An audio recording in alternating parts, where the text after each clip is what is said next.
Good evening, friends, sisters from around the world.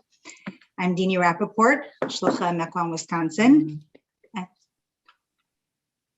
And it is an honor and really a privilege and a humbling experience to be here, commemorating a very momentous day on our calendar, Chaf Nissan.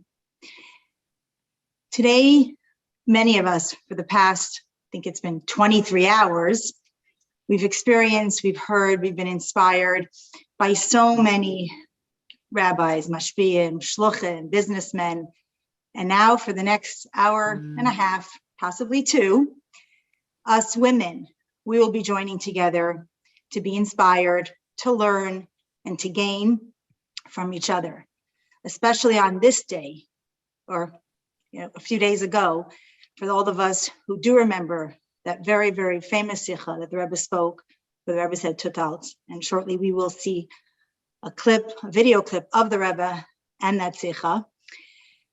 I cannot help but just think about last year at this time, when we sat together, women from all over the world, on this Zoom. Once again, we had gathered and we were commemorating Chaf Nissan.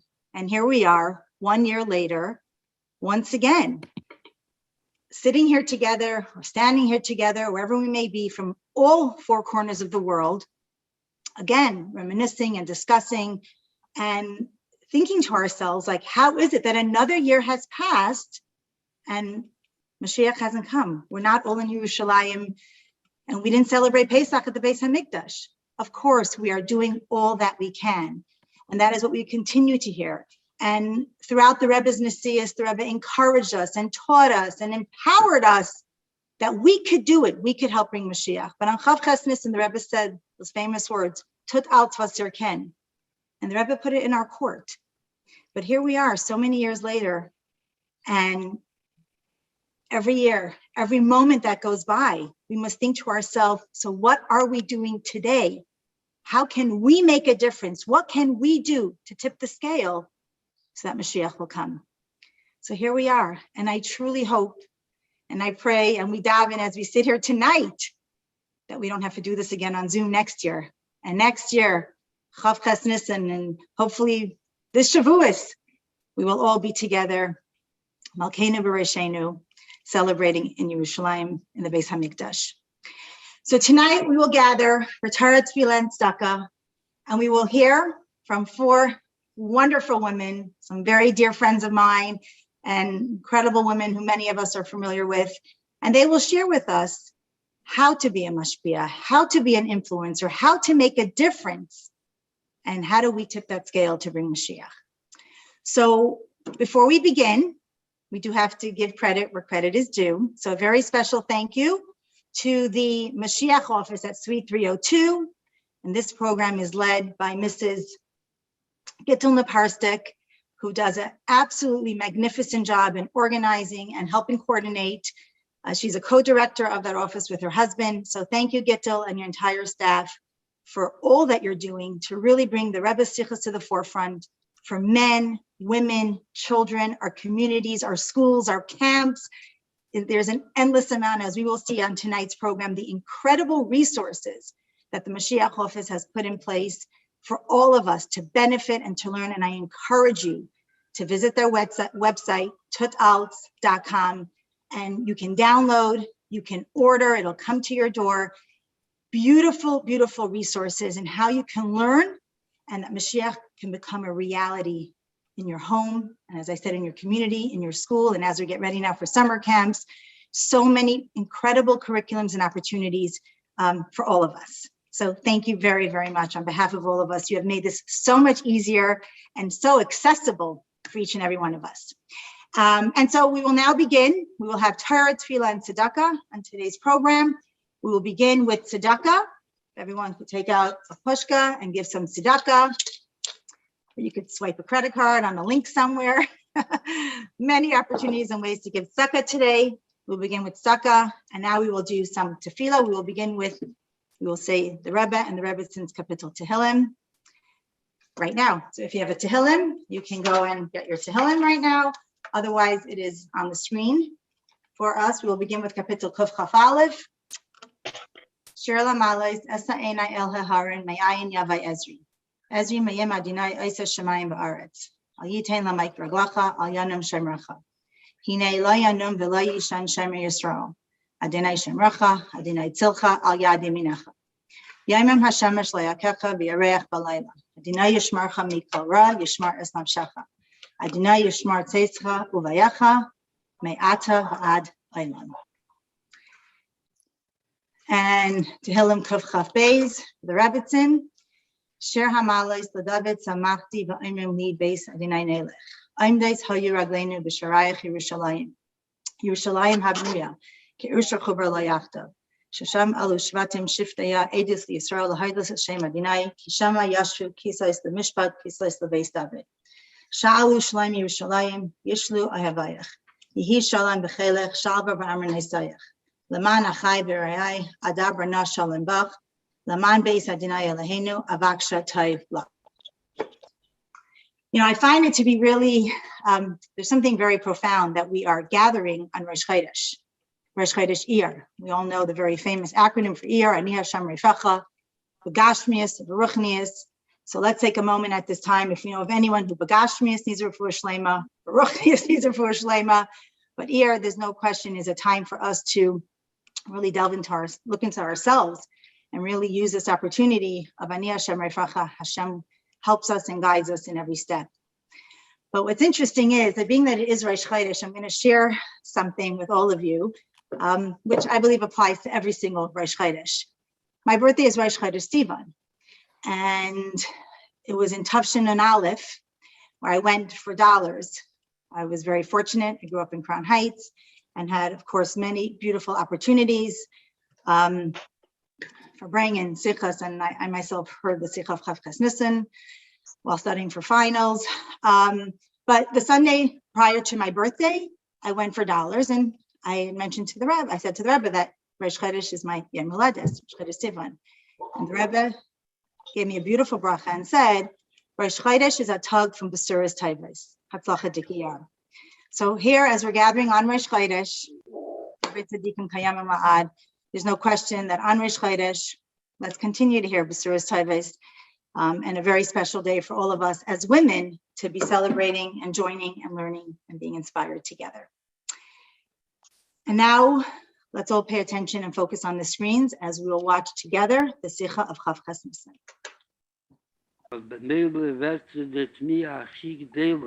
Wie kommt es, als die Kleine zusammen, 10 Nieden zusammen, und es gucken, wie ich habe alle Unionen, was noch nicht herausgebracht, marschieren. Ich habe Dover, habe Pchi, eine Muren, klar. Und dann noch will ich kommen zu gehen und Luft zu Naswores, und dann noch eine Scheibe, mit noch ein Jena verbringen, dann will ich das noch einmal verschreiben, dann noch in seinem Medien.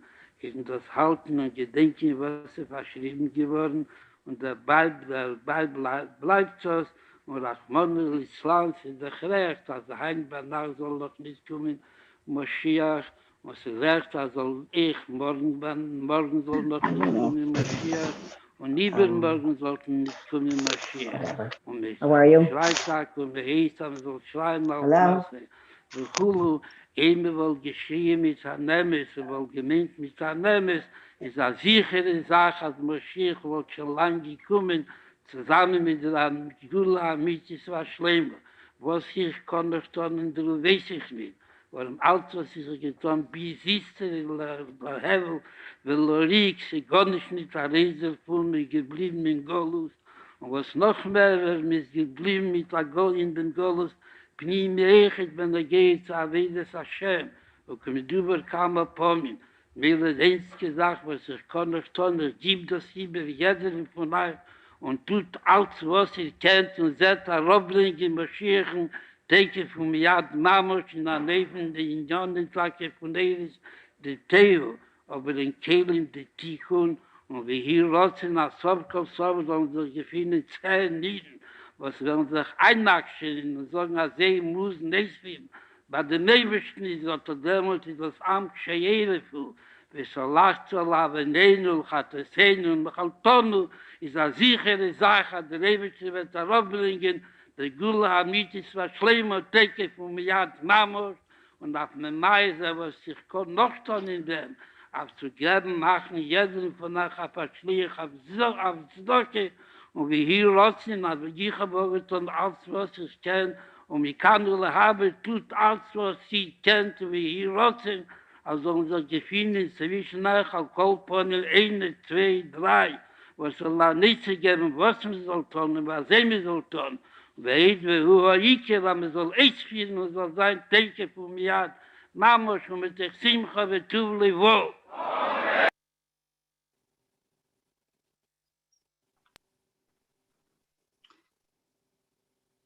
What should I say? Amen. May we merit to see it yet tonight. It's hard. It's hard to watch that, but it's a constant reminder how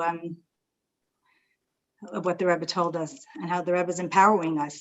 So we know that we can do it, and we know that it'll happen. Take it from me, Yad Mamish.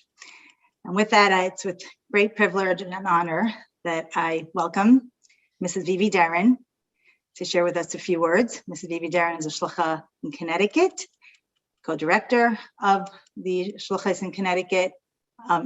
And we thank you for joining us tonight. Mrs. Deren is visiting her family out of the country, and we very much appreciate you joining us at this late or early hour for you. So thank you. It's 2:30 in the morning, actually, to be precise. Thank you. Oh,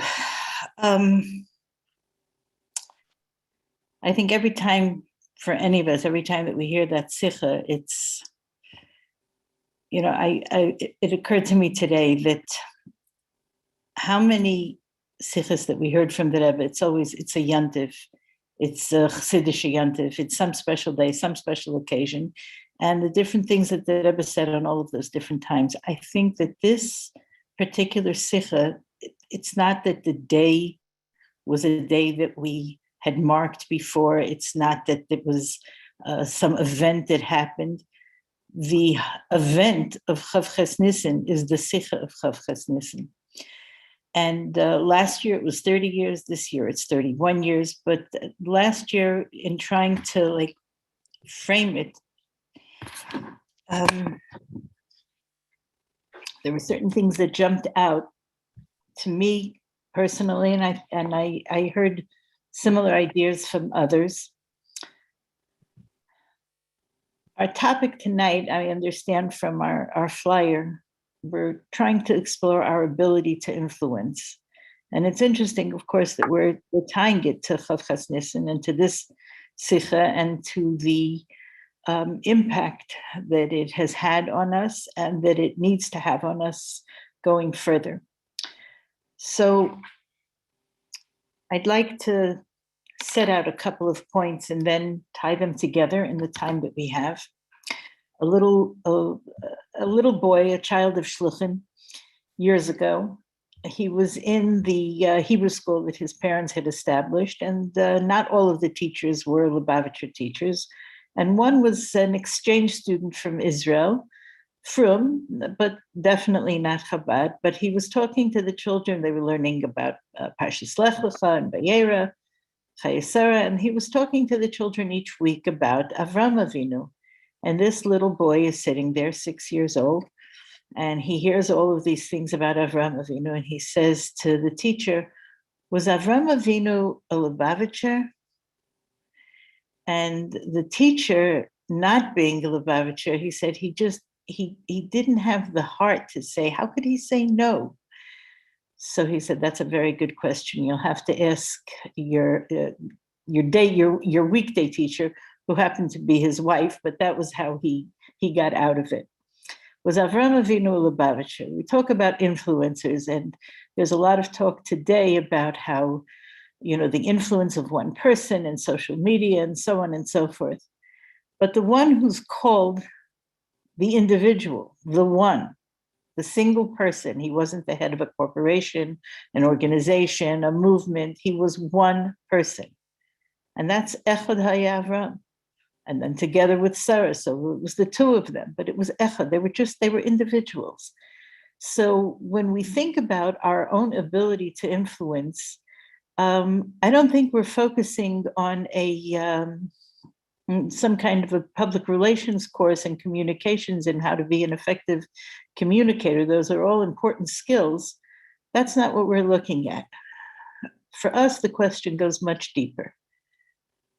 Was Avram Avinu a Lubavitcher? Are we? There was a shliach a few years ago in a hotel in Israel in the elevator with a number of other guests, including several Americans who were in the hotel. And somebody said to him, what do you do?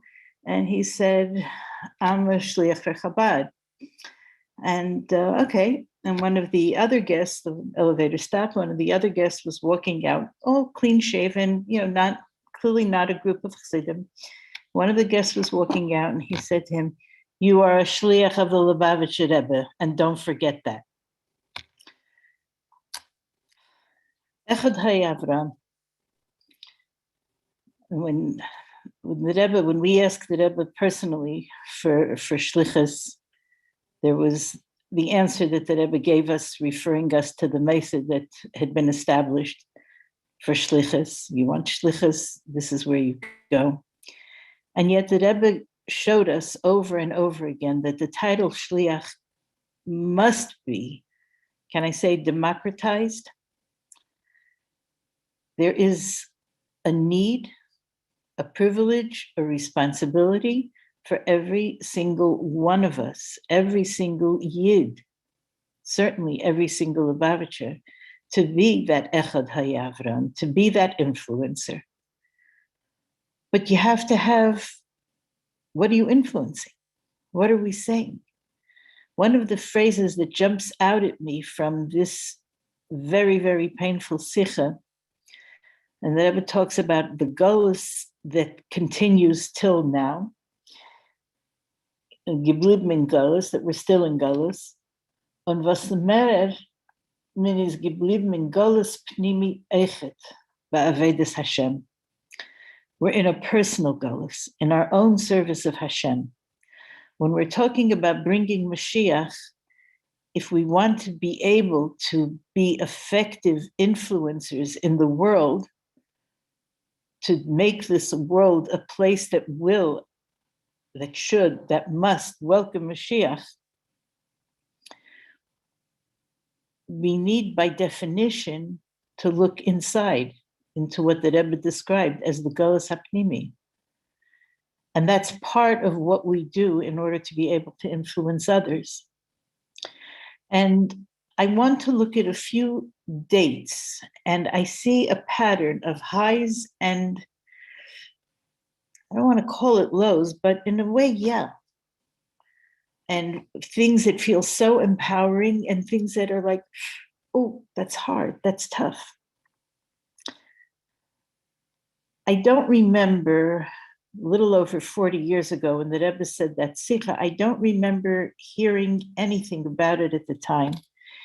I probably did. It was a sikha that the Rebbe spoke about the birthday of the Rebbe Rashab, the fifth Rebbe, who was born in 1860.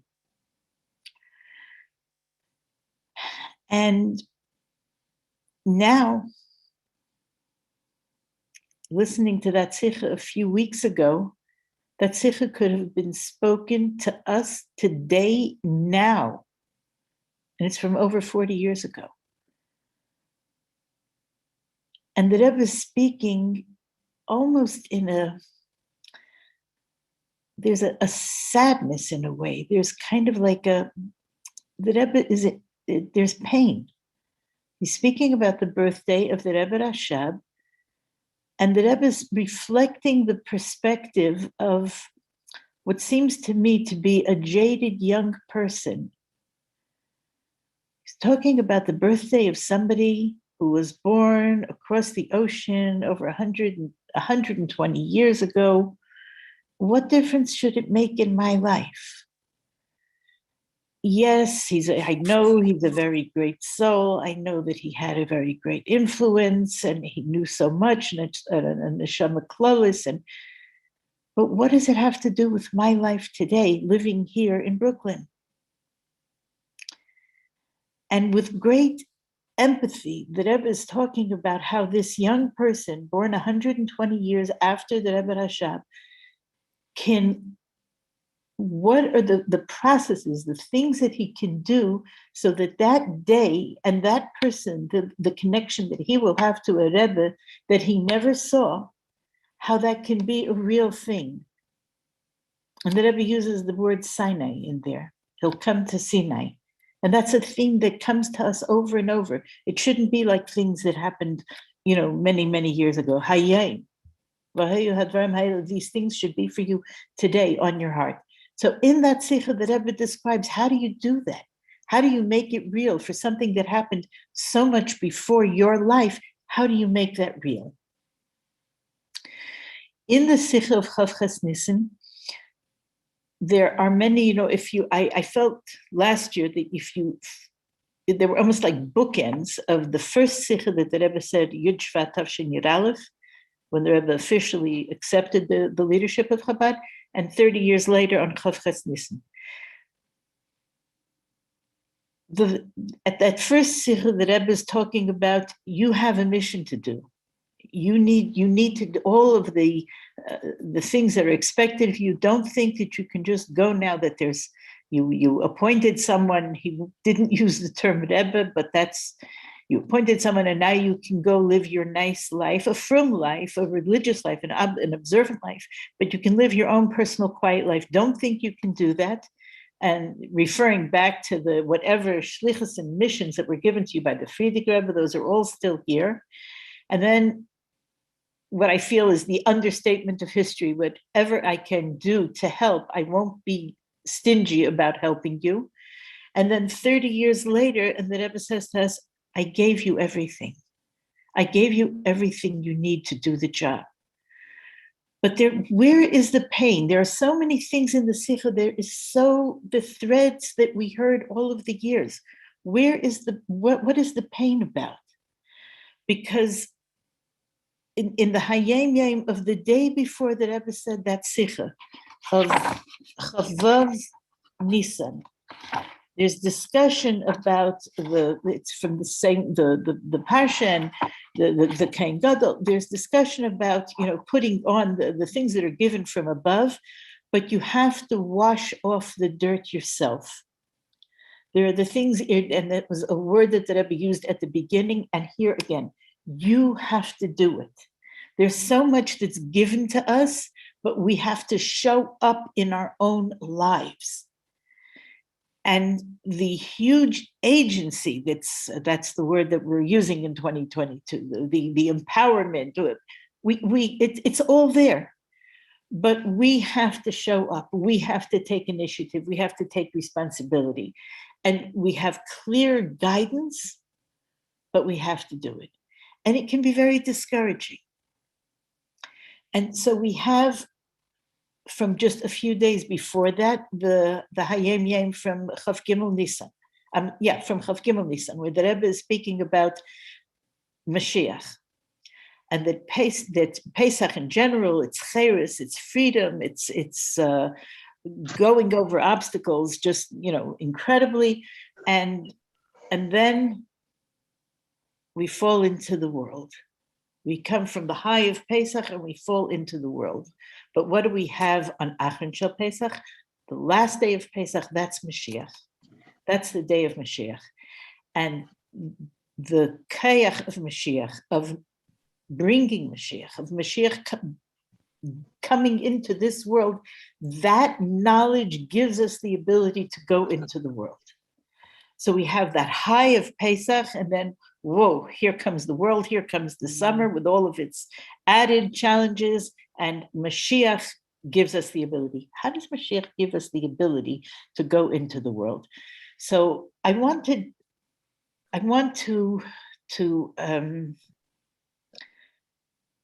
focus on two things. One, just very briefly to say that for a whole month now, we've been like in a bubble. No tachnun, no the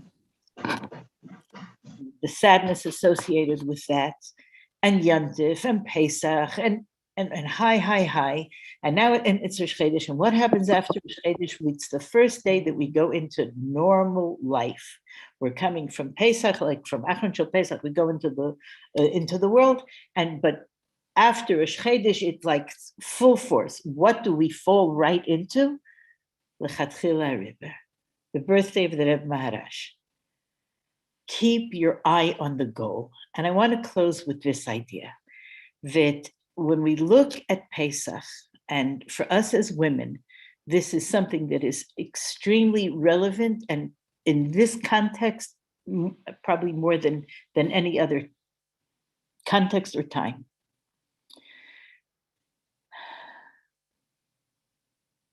Famously, we're taught, "B'schus nashim tzidkaniyos nigla v'seinu mitzrayim," that it was the merit of the righteous women of that generation. It wasn't one or two, although there were exceptional women, but it was a whole generation of women. And because of those women, we merited to leave Egypt.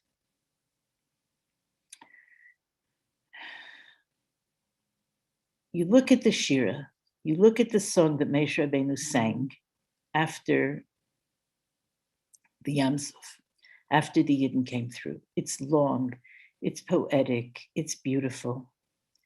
And then followed by that is the Song of Miriam. It's short, 2 lines.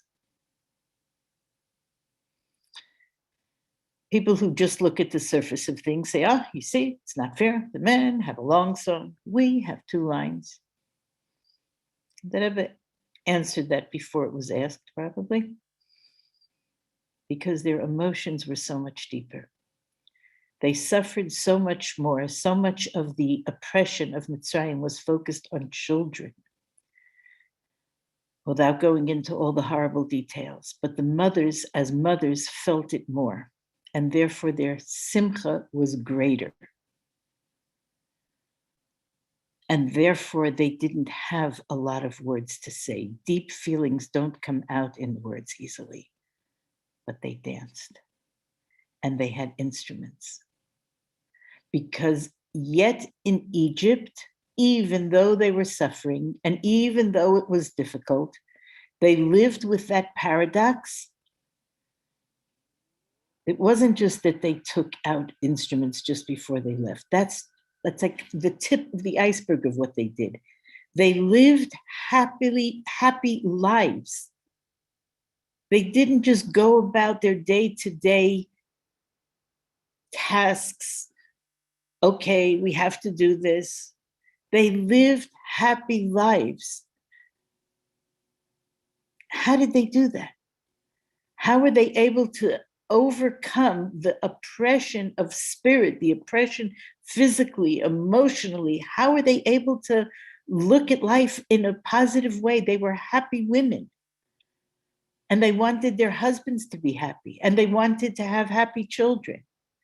How did they do that? I think the key is understanding what lens did they choose to look at life, and maybe that will help us so that we can leave our inner gullus and enable those around us to do the same thing. They never let go of the promise they were given that they are going to come out of Mitzrayim. And they made all of their life decisions and all of their choices on the basis of that. We want to have the children who are going to leave Mitzrayim.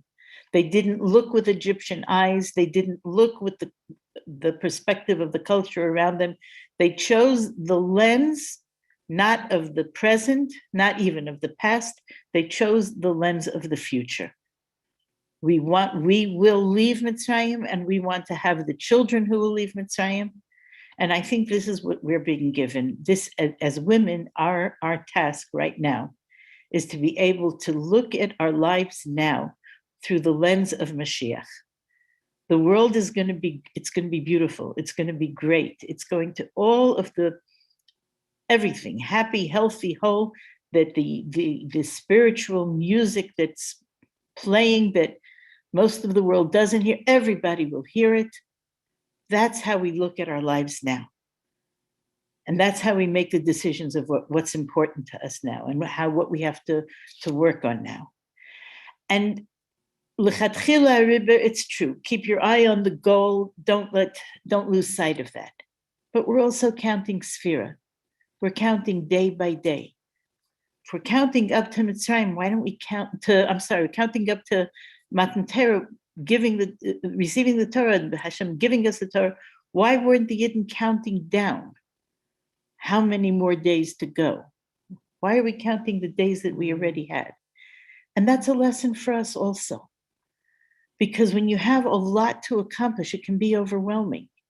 And I'm not doing all that great. Counting one day and another day and another day. Don't forget about the good things that you have done. Don't be overwhelmed by what you didn't do yet. Don't lose sight of the things that we have done.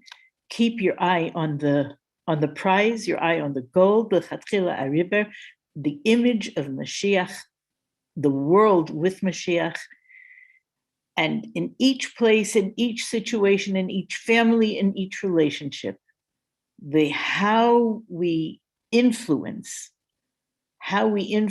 is going to be different depending on all of that.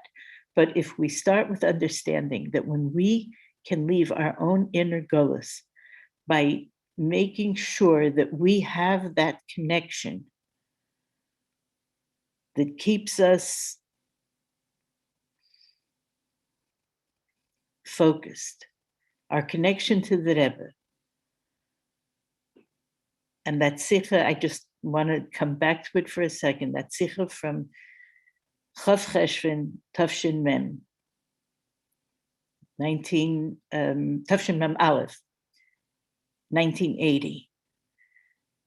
It's the steps that you do so that what feels remote is not remote. How you make it yours, how you have that connection. We build that in ourselves simultaneously with sharing it with others, and sharing always from a place of love, from a place of connection, from a place of respect. And the Eibishter should help that long before Rosh Chodesh is over, we should talk. The Eibishter said it's one of the karbanos of Rosh Chodesh, Havei alai chatas al shemiyatati has halavana, that the Eibishter asks Yidden to be mechaper for him on the pain of the levana being small, which is the core of all of the suffering in Gullus. That one day it'll all be fixed. And until that day happens, the Eibishter is counting on us to bring his carbon chatas for the suffering in the world, to do everything that we can to take that down, to make it less, to make it good. And that we should Zoltakeda Leben Mashiach and Gesundheit and Freudigkeit and dance together. I don't know. Amen. Amen. Yeah. Thank you so much, Mrs. Deren. Yes, thank you for sharing, and thank you so much for really bringing it all together. I think that how you tied in everything that's happening, and from the beginning of the Rebbe's Nasias until today. But Mirza Hashem, we'll see the good days very, very soon. Thank you so much.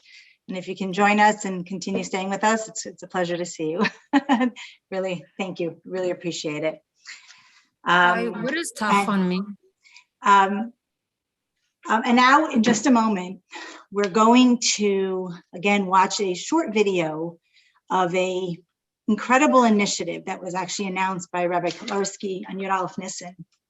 Okay, can you just explain what Chachon means? You're not going to explain? We're going to, I'm not sure where the host is, but if we could please mute. If you have any questions, please put them in the chat box and we will definitely get to all questions. Okay. I did, but the lady kept saying that she doesn't know. Okay, we're going to get to it. Okay. Thank you so much. And if the host can please just put on the setting. Thank you. So onemitzvah.org is a very beautiful initiative that was started in honor of Yud Aleph Nissan, 120 years of the Rebbe's birthday. And the value and the beauty of this is we're talking today, and as Mrs. Deren just mentioned, and we'll hear from our other speakers, the idea of each and every single one of us can be a mashpia. Each and every one of us can be an influencer. We can make a difference regardless of who we are. We know the very famous line, if you know an Aleph, teach Aleph. You learn Bays, teach Aleph and Bays, and so on and so forth. So we each have the ability to teach, to influence, and be mashpia, and to be a positive influence on everyone around us. So onemitzvah.org is a beautiful way for each of us to encourage ourselves, our families, our communities, our friends to take upon a mitzvah, whether it's for a day, for a week, for a year, forever, whatever they can do. So I encourage everyone, and we can even do it while we're on this Zoom. You can go onto that site. It's actually on the homepage of the Tut Altz campaign. And there's a very easy link of how to join this incredible initiative. And it dawned on me recently, there's so many mitzvahs that we do, and mitzvahs are an incredible gift that Hashem gave us, a way to connect to Hashem, right? In order to connect to Hashem. So recently, I was able to see this in a very practical way. Of course, one of my children taught me that lesson. So we recently celebrated a bas mitzvah of our daughter, and it was right before Pesach. And she was very excited that when she'd be bas mitzvah, she could finally take challah and make the bracha on the challah. And this was a very exciting time for her. But of course, Erev Pesach, we weren't baking challah. We were happy to celebrate her incredible milestone in her life. And so this past Shabbos, right, the first Friday after Pesach, she said to me, Mommy, let's bake challah today so I can make the bracha. And I watched her with such joy and such happiness as she took the piece of dough and she said the bracha on the challah for the very first time as a bas mitzvah girl. And I thought to myself, wow, it got me thinking that when I do a mitzvah, and we've done these mitzvahs, we do it day in, day out, countlessly, we must look at every single mitzvah as if it's the first time that we're doing it, with joy, with happiness, and with excitement. So this mitzvah campaign is a way for us to reinvigorate ourselves and our families and our communities in taking upon ourselves to do mitzvahs, because as we know, it is that one mitzvah, right, that'll tip the scale and bring Mashiach. And so we're going to now watch a short little video clip explaining this mitzvah.org, the One Mitzvah campaign. Thank you. Awesome mitzvah achas, do one mitzvah. He tips the balance. Take out our phones and accept a pledge of mitzvahs. We could accumulate hundreds of millions of mitzvahs to change the world into a world of kulei zakai.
Hello, Chevro. This is such an amazing opportunity. Mate, we can reach so many Yidden around the world.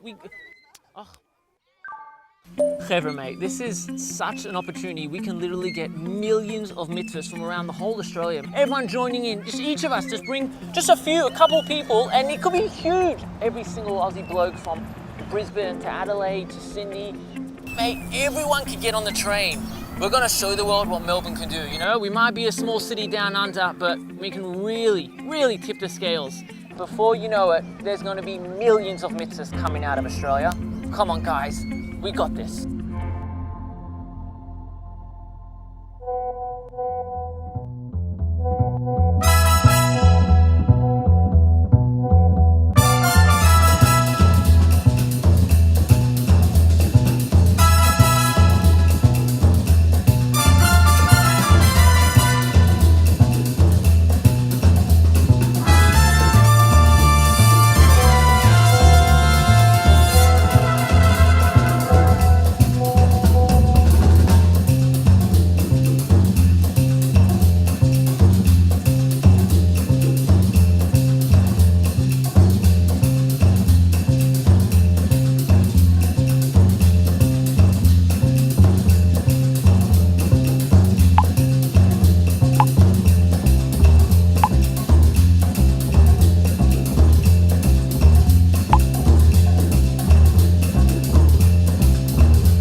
See how simple that is? So right here on the screen, you can take a look and see how to do it. Okay, it's on the web page is onemitzvah.org, and then you can click on it.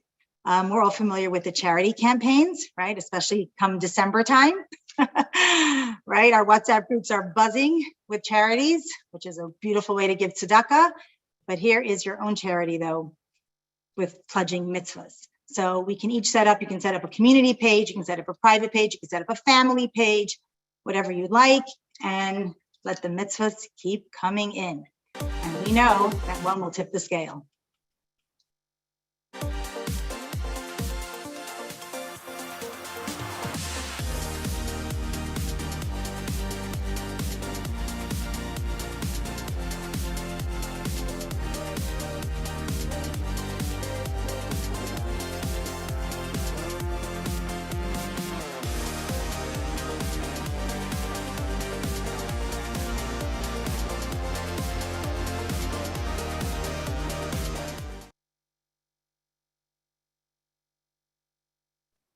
Thank you for that tutorial. So even while you're on the Zoom, you can open up another tab, of course, after our next speaker, or we can take a moment and pause, and you can set up your own page. You can join someone else's page, or you can just join the home page and create your own team. So thank you for sharing that with us. So here we are. We are now ready to hear from our next speaker, a very dear friend of mine, Mrs. Shterna Ginsberg, Shlucha Author. Thank you so much for joining us. And here you go. You hear me good? You hear me fine? Yay, okay. Yeah, wow. It's so nice to be here. Thank you so much, Dinie, for having me. Thank you, Tut Altz. This is such, I feel like this organization, Rabbi Shlomi and Gittel Naparstik, you really breathe new life into the Mashiach campaign and to the focus and the intention of Mashiach into every one of our hearts. And this campaign, this morning, the One Mitzvah, when I heard that this event is built around to support the onemitzvah.org, I started my own page, and I have to say, it's really nice. It's beautiful the whole day. I'm collecting mitzvahs. And it's beautiful because it all comes down to doing mitzvahs. Sometimes we get distracted by the programming, by the events, by the technical details that we're always so busy with. But this is just do another mitzvah to prepare for Mashiach, to welcome Mashiach. And it's just, It's so beautiful. So thank you, Tut Altz, and thank you everybody for being part of this, for everyone who contributed. Tonight's theme is that each and every one of us is an influencer. And that word it ticked me off because to me, when I think of influencer, I think of somebody who has a lot of followers on social media. And to me, that seems fake. That seems ego-driven. And it's not even trustworthy, because when I see someone on social media promoting a product or on a YouTube video promoting something, I'm like, okay, how much were they paid to say that, right? And it seems fake. So, but obviously the Rebbe's definition of an influencer is entirely different. I think the Rebbe's word for influencer is probably, like Vivi Deren said, mashpia. And to be that influencer, it's not what makes us an influencer, is not the fact that we have a lot of followers, nothing to do with being charismatic or being able to do anything right or being able to do well, anything well, just saying the right things. We are influencers because that's who we are. We're influencers because we're carriers of Hashem's light. We're carriers of the Rebbe's guidance, the Rebbe's light. And what we're carrying is so big, it's so precious, it naturally spills over and influences the people in our lives. Not because of anything we did or didn't do, but because of the awareness of what we are carrying and who we represent. And the bigger Hashem is to us, the more the Rebbe means to us, the bigger and stronger our influence will naturally be. I want to share a story about that. Mr. Michael Weinbaum was a Jewish man who was born in Chernovitz to parents who were no longer observing Torah and mitzvahs. In 1939, when he was 15 years old, his family came to Canada, settling in Montreal. And Michael knew that he was Jewish. He had some Jewish education, but he didn't feel Jewish. He didn't feel connected. In fact, he wasn't even sure that he believed in Hashem. He certainly didn't care about anything related, but he had many existential questions and he wanted to find answers. He wanted to find a direction. He wanted to find somewhere that he really could belong. So he made an appointment with three people: a Catholic minister, a Catholic priest, a Protestant minister, and a Reformed Jewish rabbi. He decided that he would present his existential questions to each and every one of them. And whoever answers him the way he likes, that's who he is going to follow. But none of them were able to satisfy his thirst for meaning, for purpose, for genuine understanding, for authentic connection. And so he gave it up. He gave up. He decided, you know what? It doesn't exist. He gave up on the Catholic and Catholicism, whatever the word is, and Protestant. He didn't convert, but he also gave up on his Yiddishkeit. And in 1960, his mother passed away. When she passed away, he knew that when a Jew passes away, the son is supposed to say Kaddish. So he wanted to honor his mother with saying Kaddish. And so he looked for a way to do that. He was a pharmacist by profession, and he worked on Park Avenue, a few minutes away from the Lubavitch Yeshiva in Montreal. One of the customers who frequented the pharmacy that he worked in told him, if you want to say Kaddish, just go down a couple of blocks to the Lubavitch Yeshiva. There are always enough people there for a minyan, and you will be able to say Kaddish over there. So that's what he did. And that's how Mr. Weinbaum found himself walking into the shul of the Lubavitch Yeshiva in Montreal one day. And he stood in the back of the shul, trying not to, get too much attention to himself. And he took part in the davening. And at the end of the davening, he said Kaddish, turned around, about to walk out of the building. But suddenly a young bacher, ran over to him, stopped him, and said, "Hi, how are you? I see you're new here. How about, would you like to learn a little bit?" And Mr. Weinbaum was already convinced that Yiddishkeit did not have what he was looking for. He already had given up on Yiddishkeit, and he was in a rush. So he said, "No, thank you." And he turned around to leave. But the bacher didn't let him go. The bacher said, "Please, please, just a few minutes." Mr. Weinbaum said, "Listen, I checked it all out already, and I know that I'm not interested. So I appreciate your offer, but no, thank you." But the bacher wouldn't take that no for an answer. And he was so sincere and so wholehearted and so authentic that Mr. Weinbaum said, "You know what? Fine. And the Baruch said, okay, let's sit down and learn a few minutes. For a few minutes, we're going to learn a little bit of Tanya.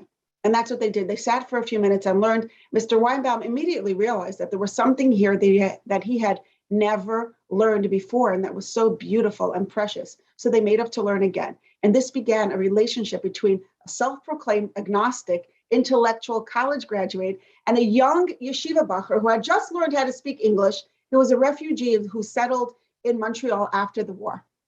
And Mr. Weinbaum was intellectually honest, spiritually honest, emotionally honest, and he recognized the truth of the Torah and Chassidus.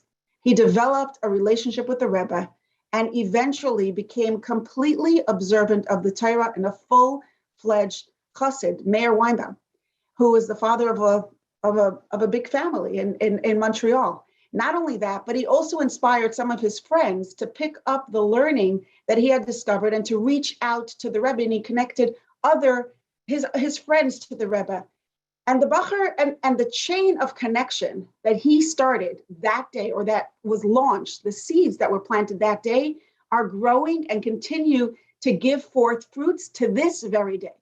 The Bacher in that story, and the reason why I know the story so well, is because the Bacher in the story was my father, Rav Aaron Yaakov ben Rav Mordechai Yahu Shvei, whose yahrzeit was today. And of course, if I'm mentioning, I just want to say his neshama should have an aliyah. We all want to be reunited with him and with all our beloved family and community members whom we lost. We should be reunited with them very, very soon with the coming of Mashiach. And our family, the Shvei family, is very connected with the Weinbaums. We feel like family. We're all extended family. And it all began from one interaction, one moment of sincere, wholehearted connection. And that's really what tonight's theme is about. No matter how old or how young we are, no matter what our capabilities are, no matter how smart or successful or shy or busy or needy we are, each of us has so much to give to the world and to the people around us. And I thought of this story because my father was not a loud, outgoing person. He was refined, he was soft-spoken, and as a bacher, he was so shy. It was not easy for him to walk over to a person he didn't know and encourage him to learn. Most of us say, it's not my type of thing. I'm not an influencer. I'm not this type of person to reach out. I'm not a teacher. I'm not a speaker. I'm not the kind of person who does this. But that language and that math could work when we're using, there are people out there who like being influencers. They want to have a lot of followers and they want to be busy and they want to be in the public limelight, and it's all about them. But that's not the kind of influencers that we're talking about. Because when there's a fire burning and we are in the position of saving someone's life, we don't think about if we like it or we don't. We don't have to be a firefighter to give somebody a hand and help them walk through the smoke and help them get through it, right? If they're right in front of us, we don't have to be a firefighter. We don't have to wear the label influencer. We don't have to have a following to make a difference to somebody's life. All we have to do is carry something and be committed in a way that's bigger than ourselves, so that it naturally flows from us. And if you're on this call, and if you're listening now or you're listening to the recording, it's because you and I, each of us, is charged with a mission to let everyone know that Mashiach is coming and to prepare, to inspire and motivate and encourage everyone we know, beginning with ourselves and our families, to prepare for Mashiach. And with that, we're really saving lives, because without that direction of Mashiach, without the clarity that all of this is leading to Mashiach, we can really feel like the world is falling apart. But when we know that Mashiach is coming, we know that it's not falling apart. It's coming together in exactly the way it needs to for Mashiach to come. And what we could do is not wring our hands and get hysterical and sit and worry, but we picked a side. We picked that we want to be in the reality of Geula and focus on that. And we have what to do. It gives us where to put our energy. It gives us where to put our attention. And it helps us be part of the solution instead of marinating in the mud holes of worrying about the problems. So we can do this. We can do this by inviting people to learn, by inviting people to connect, to get involved in preparing for Mashiach, and doing everything that we can. And I love this campaign because it's just as simple as that. Do another mitzvah. Just do one mitzvah. Take on one mitzvah that we do every day for as long as it takes for Mashiach to come. But I think there's something that gets in our way. I know that this is what gets in my way. I think, who am I to say something? Who am I to speak up to this person or to that person? You know, they're not interested. I'm not going to make a fool out of myself. But let's think about it for a minute. A young bacher really barely knew English, noticed a person standing in the back of the shul, dressed a little differently, dressed very differently probably from the Hasidic garb that he was familiar with, who was quite a few years older than him. And he could have easily said, you know what? Leave it for someone else. Let someone else reach out to him. Could have easily not noticed him and been focused on his own stuff. But if we learned anything from the Rebbe, it's to notice and to care and to reach out and not back down just because someone isn't interested. You're pushing me away, but I'm not going away. I'm not going anywhere. I'm not giving up. I believe that this little book called the Tanya has something that you need, something that you cannot live without, because I also can't live without it. So let's learn it together. Not because I'm an influencer, not because I'm better than you, but because we need this. We all need this. And because to let it flow, to let it run through, to let it roll, to let everyone pick it up and be touched by it and be carried by it. So that's that. But the thing is, I think also we're shy. We're insecure. We feel like maybe I don't know. I want to just conclude with one story. Reb Shneur Zalman Garelik was the Rav of Chabad for many years. And before he became the Rav, when he was asked to take on the position, he went into Yechidus with the Rebbe. And he told the Rebbe about the offer to become the Rav. And he said, but Chabad needs a Rav with more stature. The community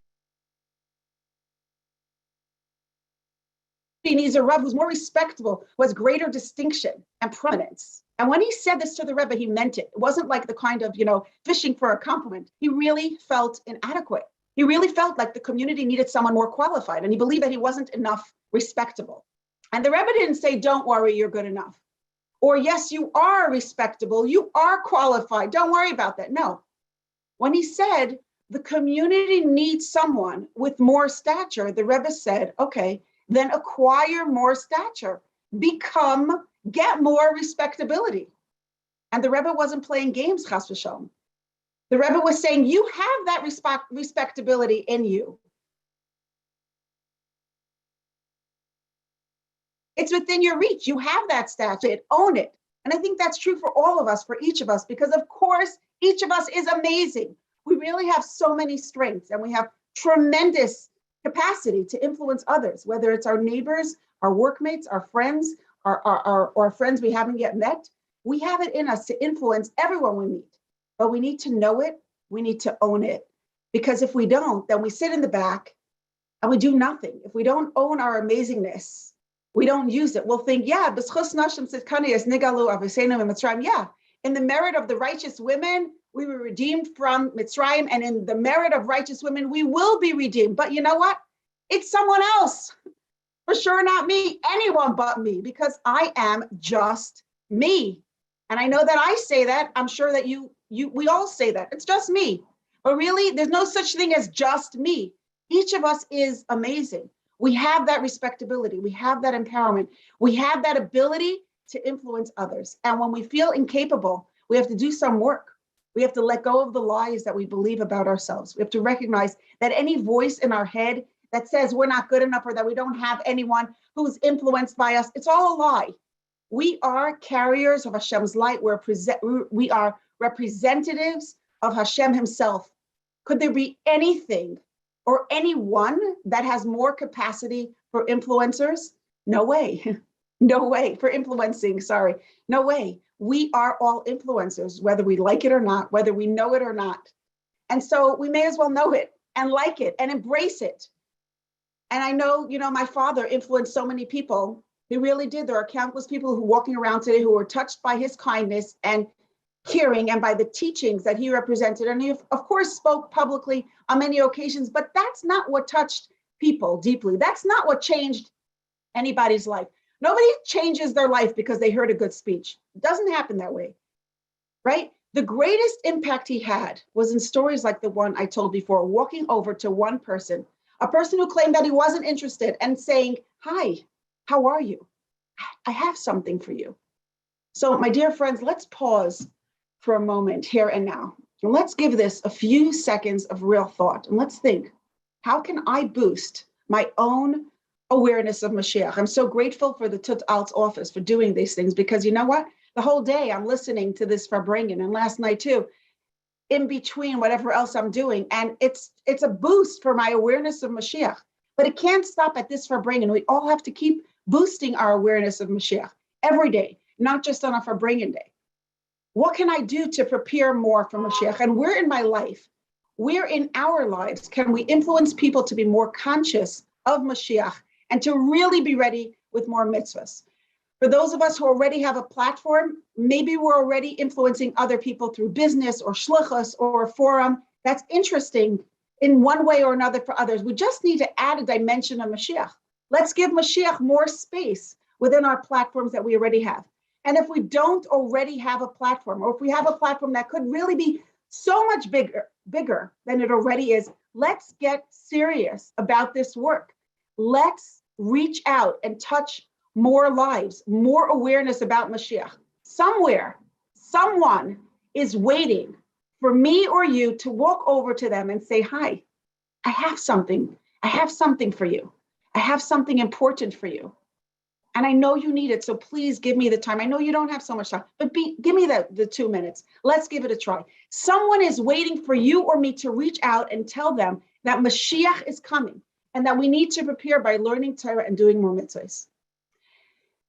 So that's it. So go to onemitzvah.org and sign up, create a page where people could commit to doing mitzvahs in honor of Mashiach, write a note, and send the link to all your friends and contacts. Collect mitzvahs one at a time. And that's, of course, just one of the ways to use your influence right here and right now. But beyond that, every day, let's do something to boost our own awareness of Mashiach. And every day, let's reach out to at least one person to spread awareness. Let's not push it off for a different time. Let's not push it off to a different person. It's you and me, each and every one of us, here and now. L'chaim. Absolutely. L'chaim, Shterna. It's the power of one. We all know that. And you know, you got me thinking, as you were talking about the whole idea of like, each person can be a leader, regardless of who you are. And there's that very famous saying from Rabbi Dr. Jonathan Sachs, where he says, most rabbis create followers, but the Rebbe created leaders, right? Every single person, and Mrs. Deren alluded to it as well, every single one of us, regardless of where you are, what your background looks like, or where you may live, we can each make a difference in our own way. And Shterna, it gets even easier, because today with WhatsApp, all you have to do is actually just share a link.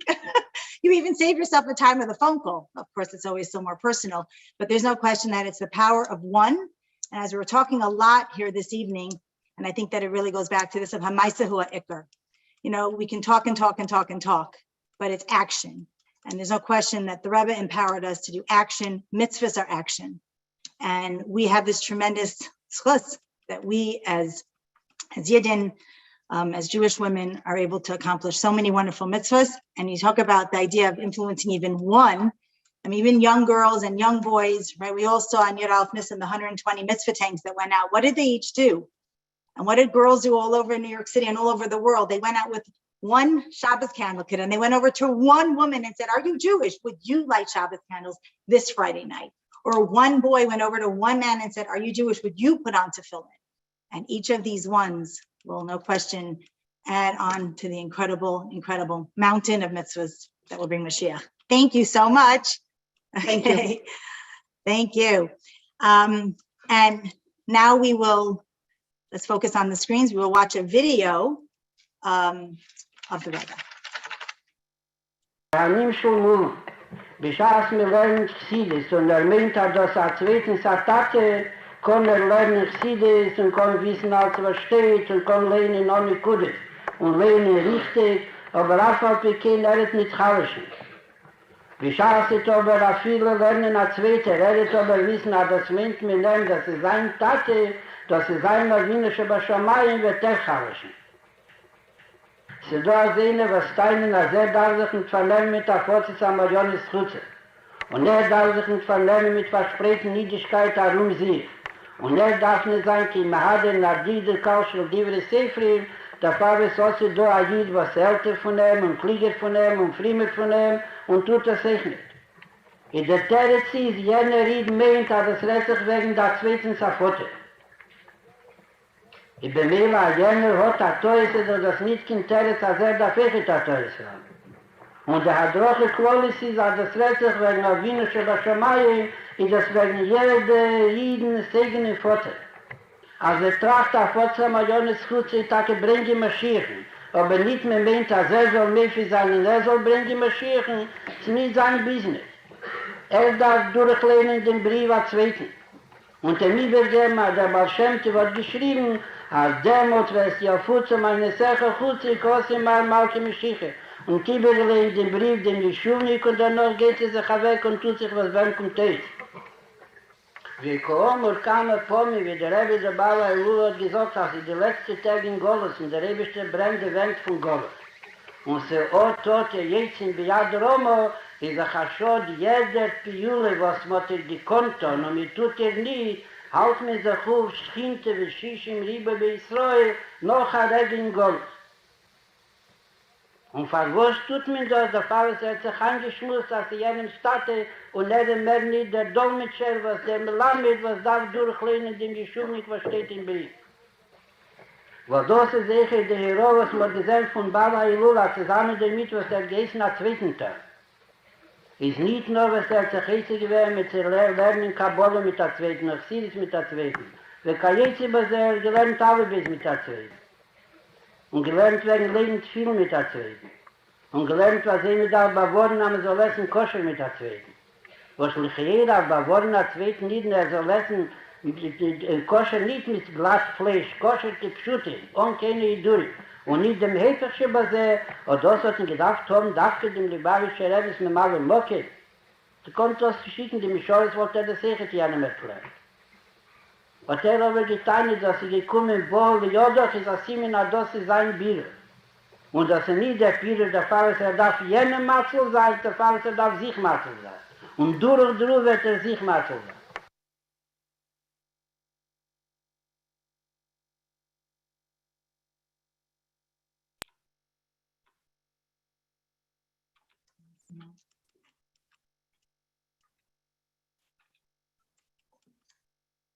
Yep, we can each do it. We hear from the Rebbe time and time again. We each have the ability. Musti now is putting in the chat box different links and different ways that you can join different initiatives from the Mashiach office. There's a broadcast, their website, different things that you can sign up for. So take a look at the chat box and you can sign up for any of these programs. And now I'm honored to welcome Mrs. Menucha Schochet, a Shlucha to Los Angeles, who will share with us some words of inspiration. Thank you.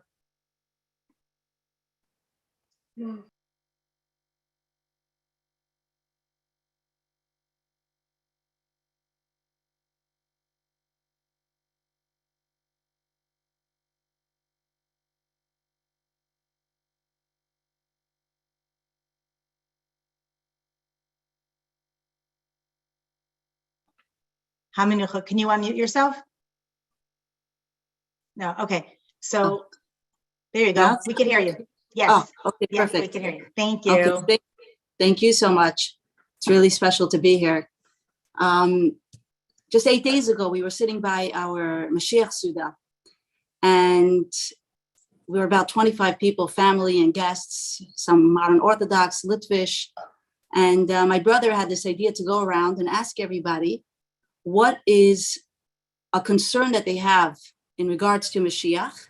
And then once they are able to pinpoint a concern that perhaps lessens their anticipation, to respond to themselves, to encourage themselves.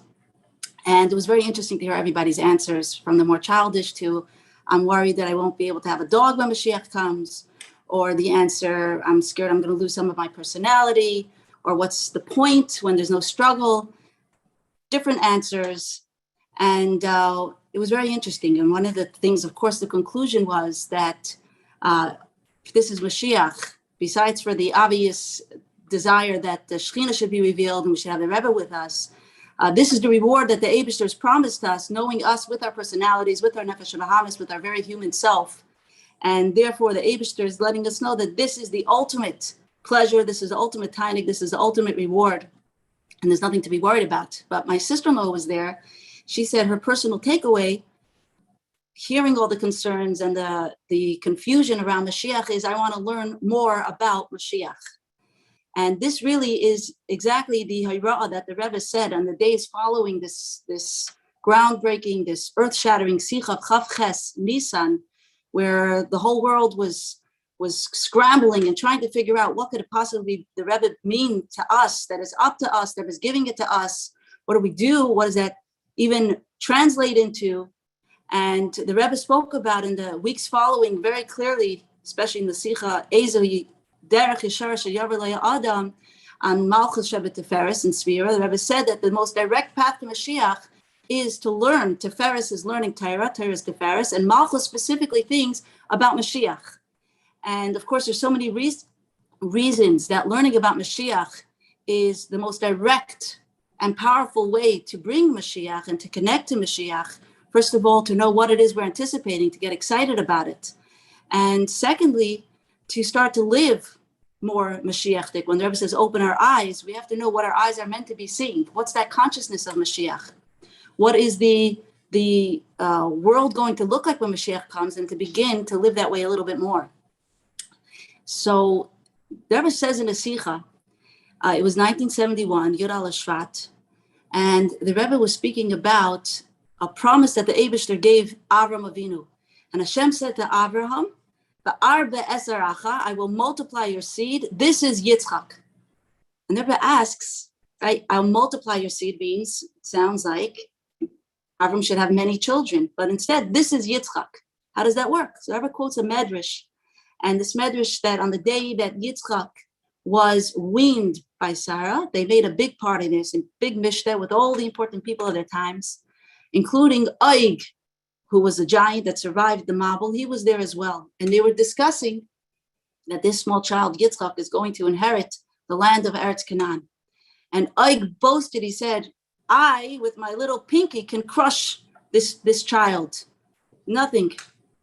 And he was responded to, he was answered, this child, this little baby that you see that you think is so helpless and so trivial, so small, from his descendants will come your downfall. You will fall in their hands, which of course is what happened. And the Rebbe says, back to the question of what does it mean that Yitzchak is a multitude of Avram Avinu's seed, even though he's a Yachid, he's a one. So the Rebbe says it depends on the Yachid. You could have a Yachid that has tremendous potential and talents and abilities, but they waste it away. They lay on the couch, they sleep. And therefore, what comes of them? Very, very little. They're not actualized. All that potential goes to waste. It's sleeping with them. Or you can have a yachid. You can have an individual who doesn't have as strong koiches and doesn't have as great talents. But what this person has, this individual has, is yigia. They work on themselves and they toil. And when a person toils, says our Chachamim promise us, yagaita umatzasa. You work and you will find. And the Rebbe always would point out, matzasa, the word you'll find is very precise. It's not yatzakta, you will grasp, or even kibalta, you'll receive. The idea of matzasa is the idea of a metzia. It's you come across something, you find it. It's so exciting, it's unexpected. That when a person puts in effort and work, of course, in something in the realm of holiness, of bringing light into the world, what the Eibishter blesses, that they have a matzasa. Matzasa means that the results, the fruition, the influence is so much greater, is disproportionate to the amount of effort that they put in. And this is a very unique bracha, the Rebbe says, that the Eibishter gave to the seed of Avram, to Yitzchak, that all of us possess. that even if you are involved a little bit with a child or any Jew, no matter where they are in their journey, and it's for a small amount of time and you think you barely affected them, that little bit of influence, that little bit of time, and sometimes way beyond we even realize, has so much greater effects, because we're talking about a Yitzchak who was benched by the Eibishter, whose seed was blessed to be multitude, which means to say to carry the kayach of Ein Sof, to carry a quality. It's not the quantity, but a quality that every single descendant of Avram and Yitzchak and Yaakov has, that we are able to touch and we are able to reach so much more than the efforts that we put in. I had a baby, Baruch Hashem, a few weeks ago. So I'm up at all hours of the night nursing. It still takes about an hour to nurse, the birth, the change. So last night I joined the Tut Altz farbreng, which is really beautiful. At 3:30 in the morning, I was listening to Professor, I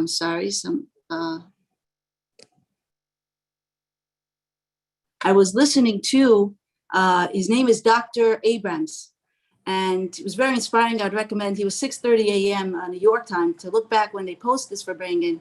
And he was talking about, he's a regular person, so to speak. He's not a shliach, he's not a teacher, he's not a rabbi, but he's a professor of chemistry with a long beard. And he's talking about the tremendous influence that he has, even without trying to, just by showing up and being a proud Jew. He said his classes are so big, he doesn't always have conversations with his students. One student at his graduation, he said to Rabbi Abrams, I need to tell you something. Rabbi Abrams, they never had a conversation this whole year he was taught him. He said, I come from a religious background. And when I showed up in college, I looked around, took one look, and I said, this isn't for me. There's no way I can live in this world and become a professional and still remain a religious Jew. So the first morning of classes, I woke up and I turned to God and I said, listen, Hashem, my whole life I didn't break Shabbos and I kept kosher. But today at 1 o'clock, I'm going to walk into the cafeteria and I'm going to eat treif, unless you give me a sign that is so clear that you're here on the campus and I could be a religious Jew here. And he said, and then I walked into my first class of the day, chemistry, and there I find you and your long beard and your yarmulke and your hat. And he says, I turned to Hashem and I said, well played, well played. And he remained from. And this is somebody simply by being a Hasidic Jew that's proud and shows up, again, not with a title, not being somebody who's there specifically to influence in Yiddishkeit, and yet he was able to have this incredible hashpah. I read in one of the first books of My Story by Jen. It's the story of Alice and Dov, and they both came from Litvish, non-Hasidic backgrounds, not Lubavitch.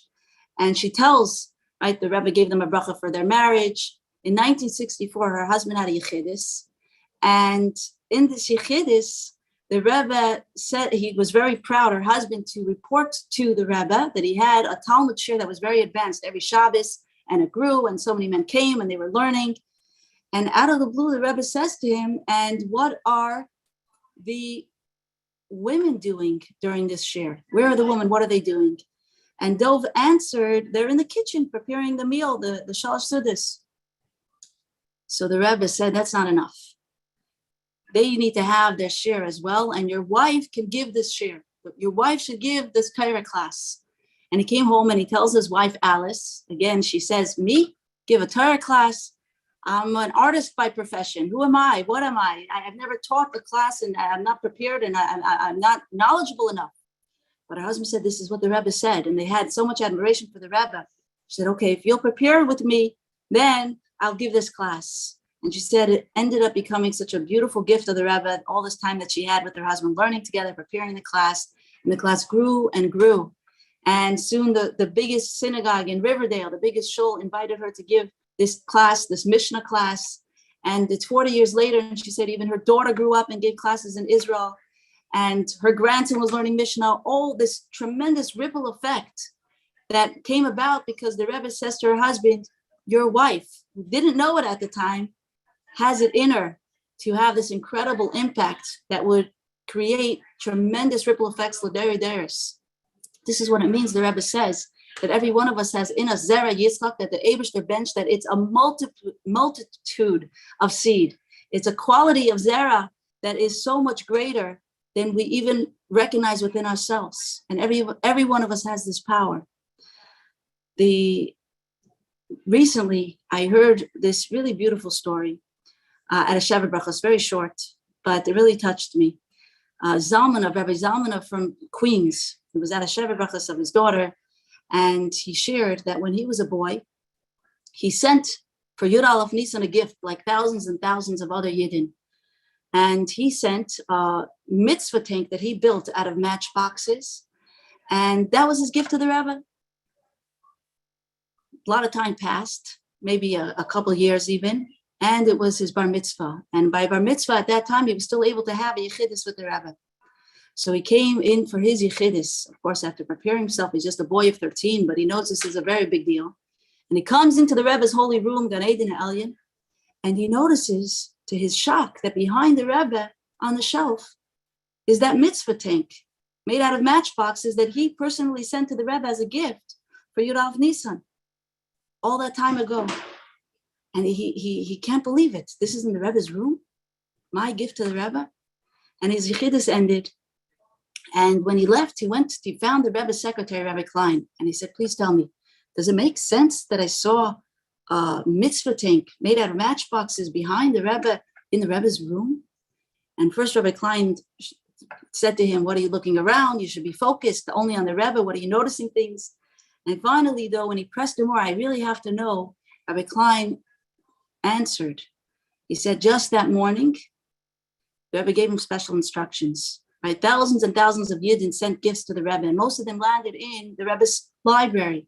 That morning, the Rebbe told Rabbi Klein to go to the library and take out this mitzvah tank, this gift from Zalmanov, Rechmiel Zalmanov, and to place it in his room in time for his yichidus.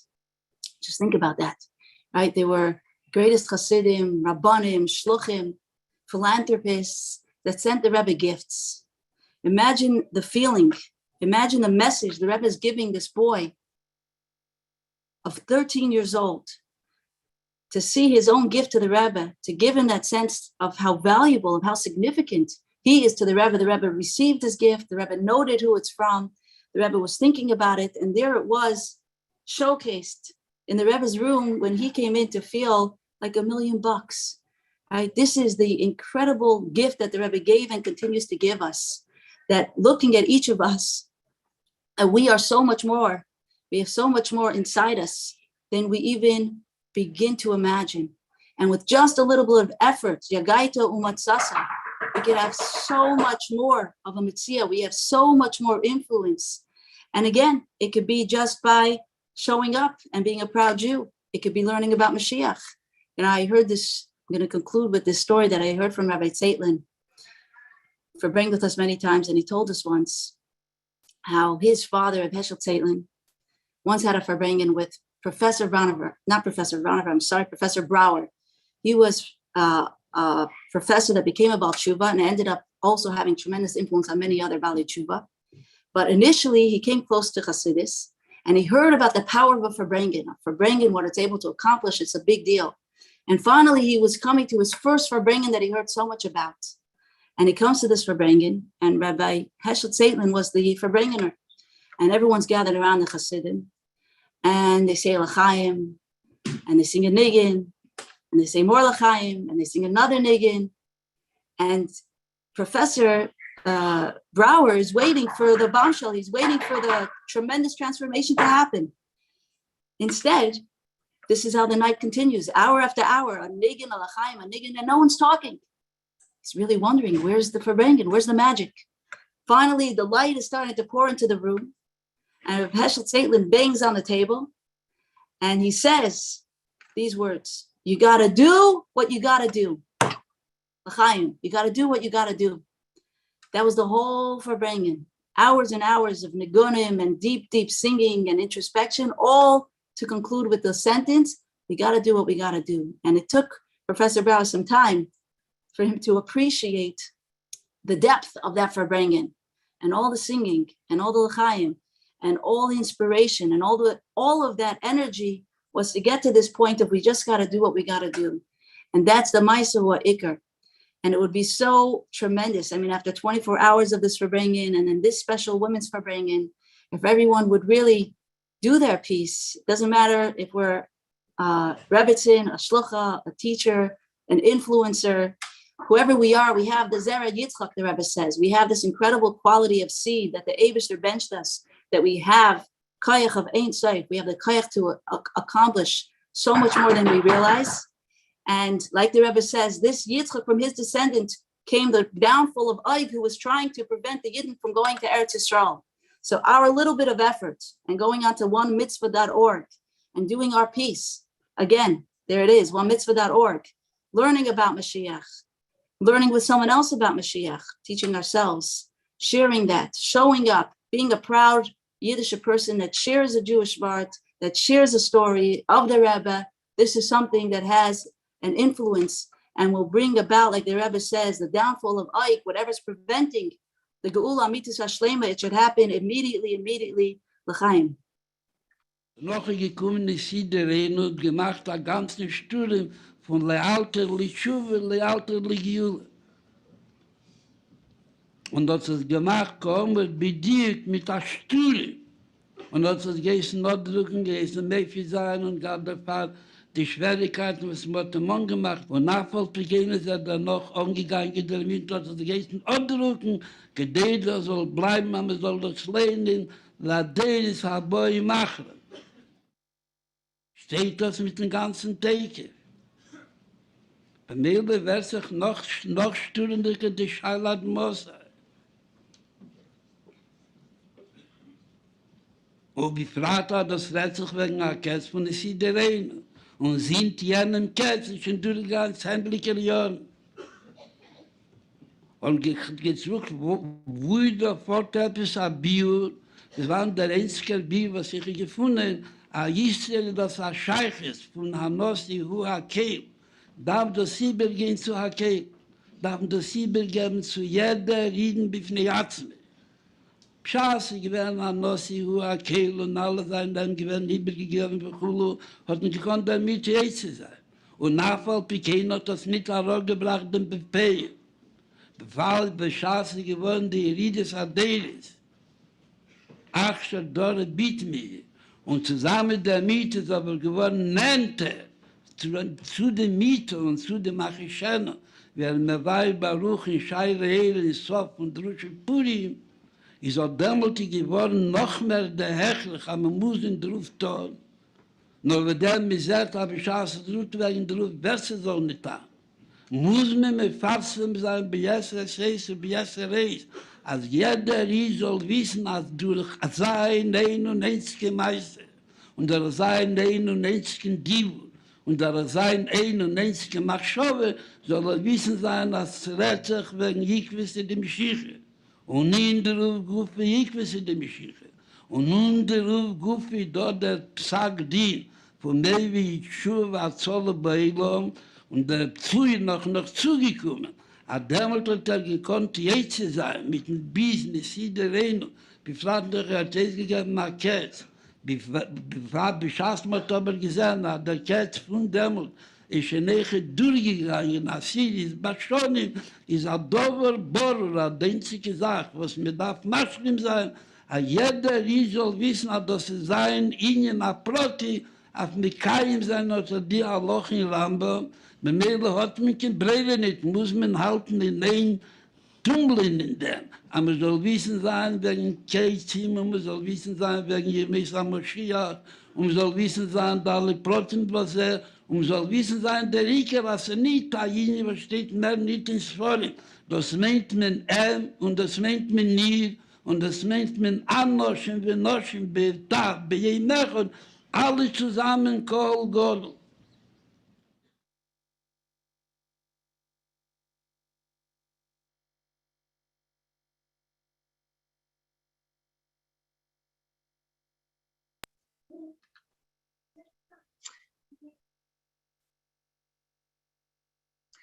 Okay, so now we all got to watch it and understand and really see what the Rebbe's message is, that we each have the ability and we can bring Mashiach, we will do it.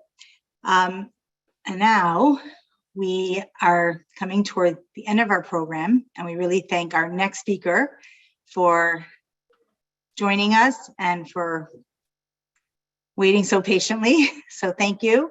Our next speaker is Chava Richler from Crown Heights. Kantiva Hashem as a bracha. Thank you, Chava.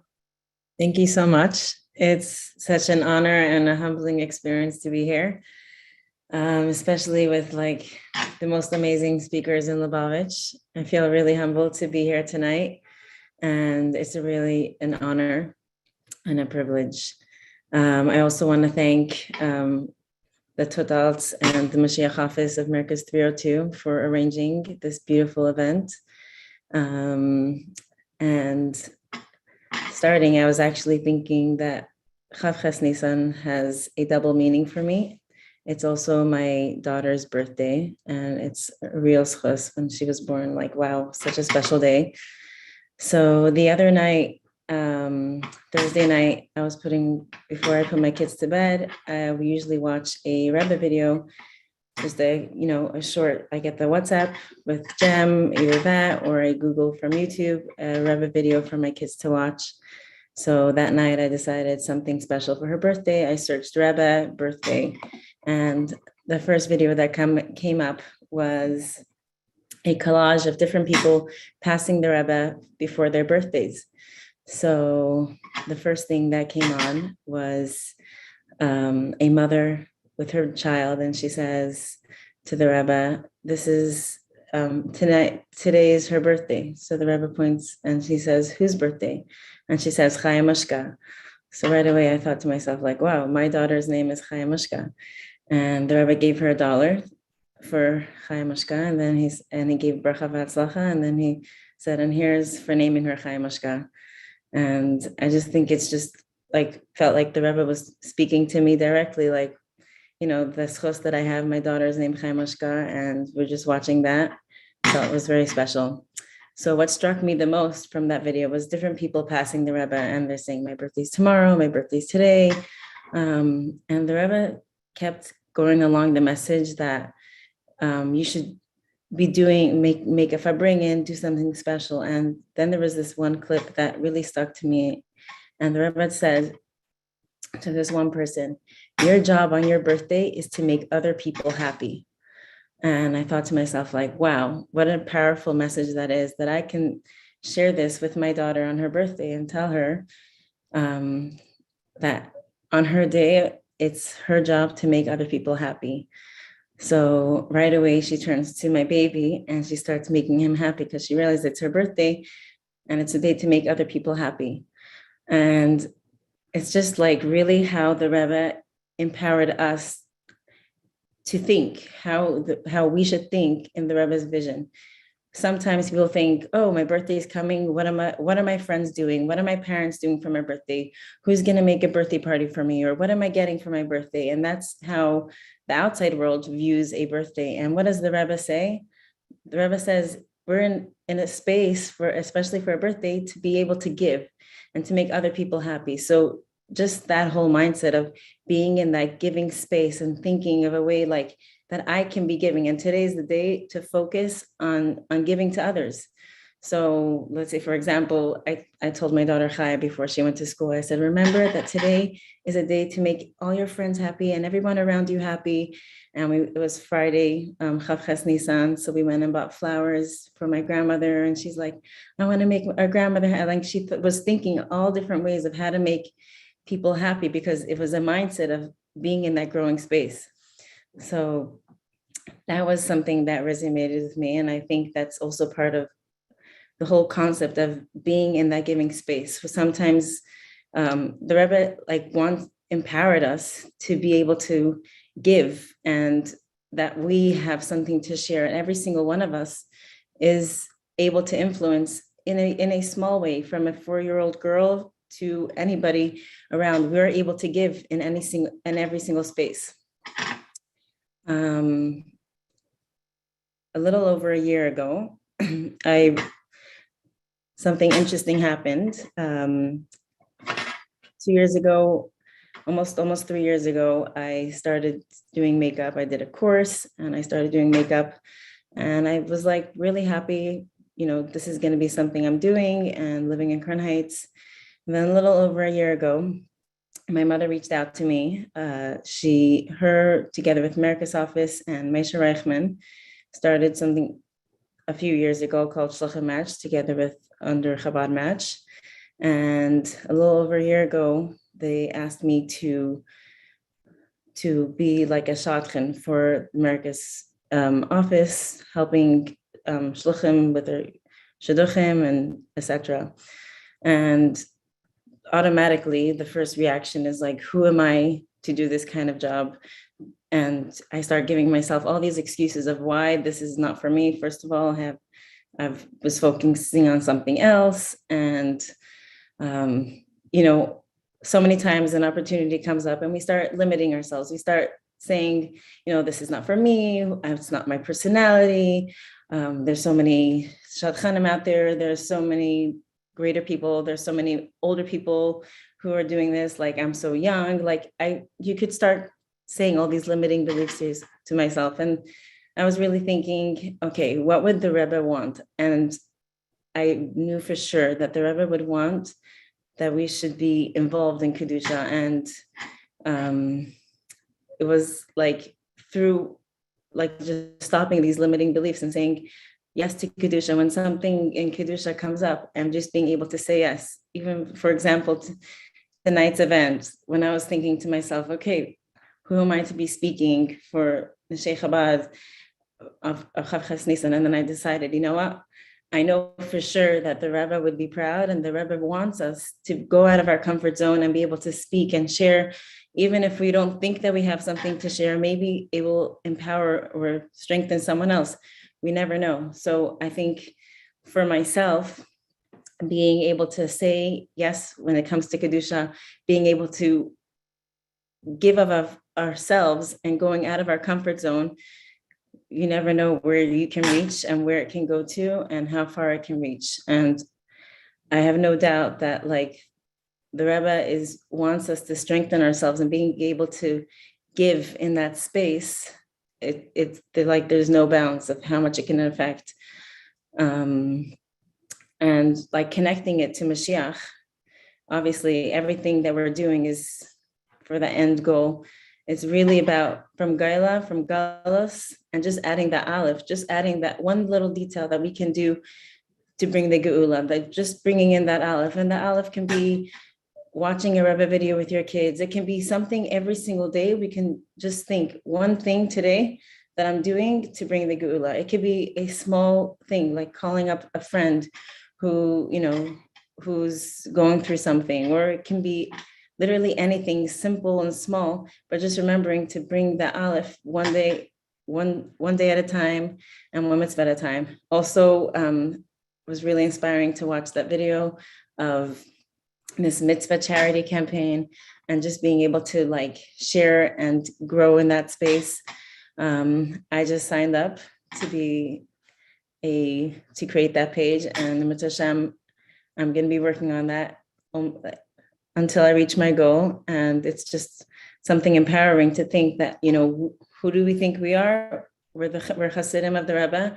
And when we have that in mind, then we can accomplish more than we believe. If we put our limiting beliefs in ourselves, then we're just thinking in ourselves. But when we think, okay, I'm doing this for a higher purpose, I'm doing this for the Rebbe, I'm doing this for a deeper meaning, then there's no bounds. So I wanted to say L'chaim, that we should all reach to Mashiach, and just being able to go out of our comfort zone and being able to go out of our limitations and being in that growing space and being in that giving space that the Rebbe envisioned for all of us to be able to give and share. And that message that I watched about, think about your birthday, and that should really be a message for every day. Your job is to make other people happy on this day. I can just think that's what we should be doing every day. So, and especially when it comes to doing mitzvahs. If we think about it, like when you do a mitzvah, when you share a mitzvah with someone else, not only are you making that person happy, but their neshama is singing inside. So I just wanted to say L'chaim, and thank you so much for having me. It's a real honor and a privilege. And thank you very much.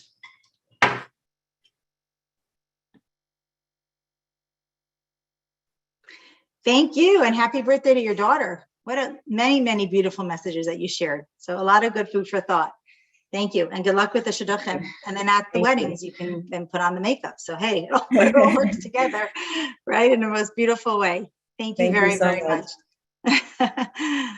Okay, and now Zalman did want to come back on so he could just sing "We Want Mashiach Now" because it's through the mouths of the young children, right? 1, 2, 3, go. We want Mashiach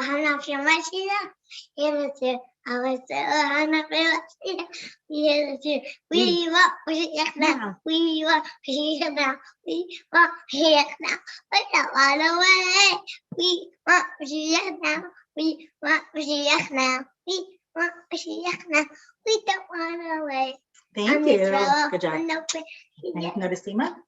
Thank you, Zalman. Okay, perfect. Okay, yeah, that was better. So beautiful what comes out of the mouths of children, and we can learn a lot from our children, as we always do. And as we just heard from Chava, right, what she was hearing from her daughter on her birthday.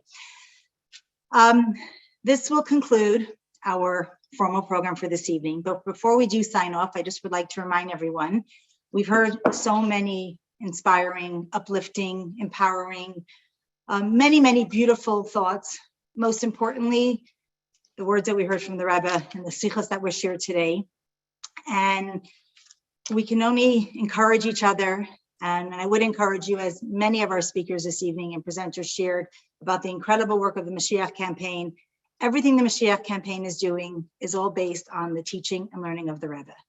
So how fortunate are we, Ashreinu Matav Chalkeinu, that we are a part of this. And each and every one of us is given the ability, the obligation, and the schus, the tremendous privilege to really be a part of it. And as we said several times on this program, it takes one, the power of one mitzvah, one individual, one good deed that will tip the scale to bring Mashiach. So thank you all so much for joining. We're just going to watch a short little video once again of how to join. Please take a look at all the resources of the Tut Altz campaign. You can join classes.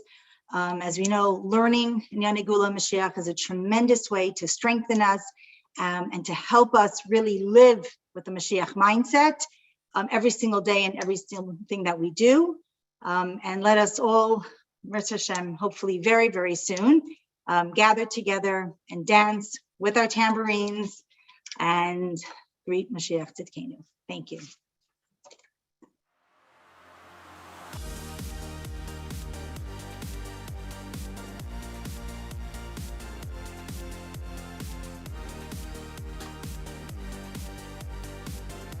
Spending Pesach here together.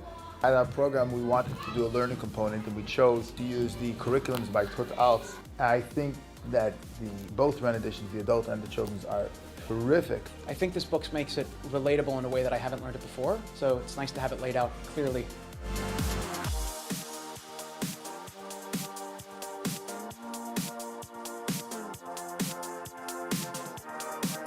I like having the book because it's fun to learn. I like learning from it, and I like new clean books. And